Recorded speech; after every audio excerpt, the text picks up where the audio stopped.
ऐसे लगता है जैसे कि हाथ जोड़ के कोई खड़ा हो, जैसे अपनी परछाई देखती है ना, परछाई छैल दिखे इन प्रकार से। और जैसे ही वो छाया आई, सिर्फ आवाज आई, क्या आवाज आई? अहम भ्राता त्वदीयोऽस्मि धुंधकारी नामता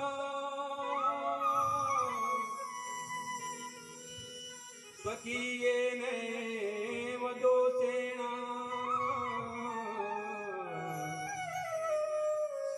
ब्रह्मत्वं नाशितं मया। अहम भ्राता त्वदीयोऽस्मि, भ्राता मैं हूं। अरे मैं कौन? मैं धुंधकारी, जो तुम्हारे भ्राता के रूप में मनुष्य देह में धुंधकारी नाम से प्रसिद्ध था, मैं वो हूं। स्वची नैव दोषेण परमत्वम नाशितम मया, मुझे चैन नहीं है, मैं दुखित हूं, मैं भटक रहा हूं। हे भ्रातृवर, मुझे इस दुख से पार कीजिए, मेरे दुख की निवृत्ति कीजिए प्रभु। आप मेरे प्रभु हैं। आपने मुझे संस्कार देना चाहा, लेकिन मैं नहीं समझ पाया। आज रो रहा है धुंधकारी, अपने कर्मों की गति पे रो रहा है,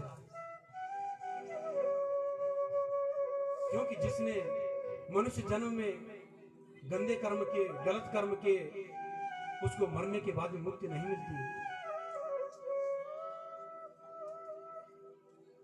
गौकर्ण जी कहते हैं कि भ्रातृ, मैंने आपकी मृत्यु का समाचार मैंने गया पे सुन लिया था, और मैंने आपका पिंड भी किया वहां पे, माँ का पिंड किया, पिताजी का पिंड किया, लेकिन वो तो प्रेत योनि में नहीं है। राम राम राम, और तुम यहाँ प्रेत योनि में भटक रहे हो। अरे मैंने तो शास्त्रों में पढ़ा हुआ है कि जिसका पिंड गया में हो जाए उसको तो मुक्ति मिल जाती है, उसको मोक्ष की प्राप्ति हो जाती है। लेकिन क्या ये सत्य नहीं है? सत्य तो है। कहते हैं कुकर्मो कुधर्मो को परिसरमो पूजा न तृप्ति न देयते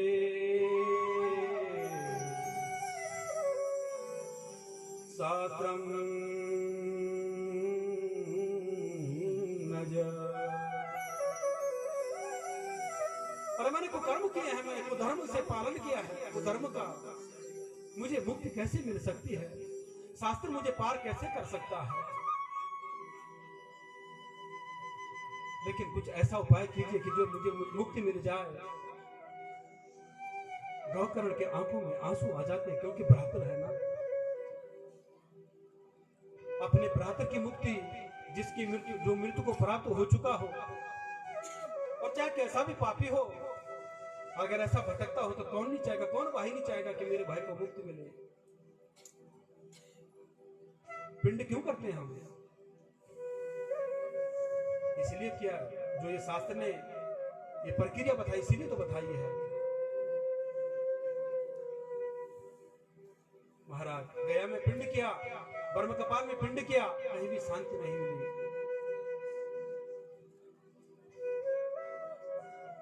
आज धुंधकारी बड़ा दुखी है।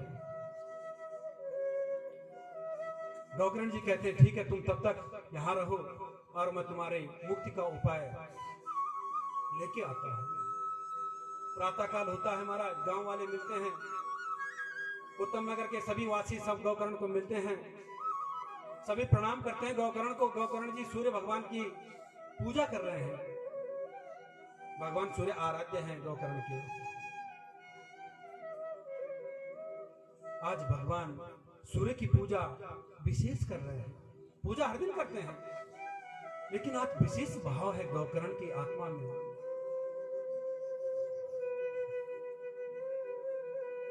ध्येयः सदा सवित्र मंडल मध्यवर्ती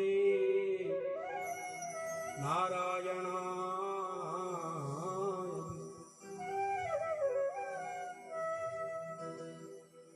भगवान सूर्य की पूजा कर रहे हैं कि हे सूर्यदेव, मुझे कुछ मार्ग बताइए। मैंने बड़े बड़े विद्वानों को पूछ लिया, जो बड़े बड़े श्रेष्ठ बुजुर्ग लोग गांव में, उनसे भी पूछा, लेकिन किसी ने भी मुझे उपाय नहीं बताया। मेरा जो भ्रातर है ना धुंधकारी, वो प्रेत योनि में पड़ा हुआ है, इसको मुक्ति के लिए कुछ उपाय तो बताओ। महाराज भगवान सूर्य प्रसन्न हो जाते हैं और भगवान सूर्य कुछ देर के लिए स्थिर हो जाते हैं, अपनी गति को रोक लेते हैं और भगवान सूर्य कहते हैं, श्रीमद् भागवतान मुक्ति सप्ताहं वाचनं कुरु। हे गौकर्ण, एक उपाय है, अपने घर में श्रीमद् भागवत कथा का आयोजन करो। और श्रीमद् भागवत कथा से ना अनेकों पापियां तर गए हैं, तो धुंधकारी तो कुछ भी नहीं है। श्रीमद् भागवत का आयोजन करो। ये छोटा आयोजन नहीं है, ये महायज्ञ है। इस यज्ञ में भाव से रहना चाहिए। 7 दिनों तक तामस चीज का उपयोग नहीं करना चाहिए। मांस मदिरा इनका त्याग कर दो, भाव से रहो, भगवान के समीप रहो। उपवास व्रत, सुबह शाम क्यों कहते हैं तुम लोगों को कि व्रत रखो? व्रत रखने का मतलब ये नहीं कि तुम खाना नहीं खाओ, खा सकते हो। जो बिना खाए नहीं रह सकता, खा सकते हो, लेकिन अत्यधिक नहीं। इसलिए ताकि लघु शंका दीर्घ शंका न हो ज्यादा, क्योंकि भगवान के भाव में कमी नहीं आनी चाहिए, इसलिए व्रत रखा जाता है। बाकी ऐसा नहीं कि तुम खाली पेट रहो। अगर खाली उधर रहोगे तो बीमार भी तो पड़ सकते हो ना। अब फिर क्या ऐसे व्रत करने का चिंता रहे कि मुझे अभी खाना खाना है, तो भगवान से तो मन हट जाता है। इसलिए अल्प आहार कर लो और फिर भगवान का मनन करो। कहते हैं, हे गौकर्ण, श्रीमद् भागवत कथा का आयोजन करो और जरूर मुक्ति मिलेगी। करते हैं कथा का आयोजन, जैसे हमने किया हुआ है यहाँ पे। और कथा का आयोजन करके गौकर्ण जी मंडप बनवाते हैं। गांव वाले पूरा सहयोग करते हैं, ग्रामवासी उत्तम नगर वाले। ऐसा ही मंडप बनता है और मंडप बन के वहां पे पूरे लोग विराजमान होते हैं। और फिर कहते हैं, गौकर्ण हे धुंधकारी, तुम जहां भी हो आओ और आसन को ग्रहण करो। लेकिन धुंधकारी आके बैठ नहीं सकता, क्योंकि वो तो हवा है, वायु। अब वो प्राण वायु है ना, वो अगर कहीं पे बैठेगी तो हवा द्वारा उड़ जाएगा, वो कथा नहीं सुन पाएगा। महाराज धुंधकारी आया, आह्वान करते ही उसने देखा चारों तरफ मंडप के कुछ मिला नहीं बैठने के लिए। तो एक तरफ एक बांस का खंभा लगा हुआ था और वो कदाचित बांस जो था वो 7 गांठ का था। ये नियम तभी से है, लगा हुआ ना यहाँ पे, ये नियम तभी से है। 7 गांठ का बांस लगा हुआ था और वहां पे थोड़ा सा छिद्र था और उस छिद्र के अंदर वो प्राणवायु निकल गई, घुस गई। कौन? धुंधकारी की। वहां पे वास किया महाराज। कथा शुरू हुई प्रथम दिवस की, द्वितीय, जैसे प्रथम दिवस की कथा शुरू हुई ना, तो महाराज उस बांस की पहली जो गांठ है वो फट गई। दूसरे दिवस में दूसरी, तीसरे में तीसरी, चौथे में चौथी, पांचवें में पांचवी, षष्ठी में षष्ठी और सप्तमी में 7 दिनों में 7 गांठ की जो गांठ है वो फट गई। और जब फटी तो फटते ही वहां से दिव्य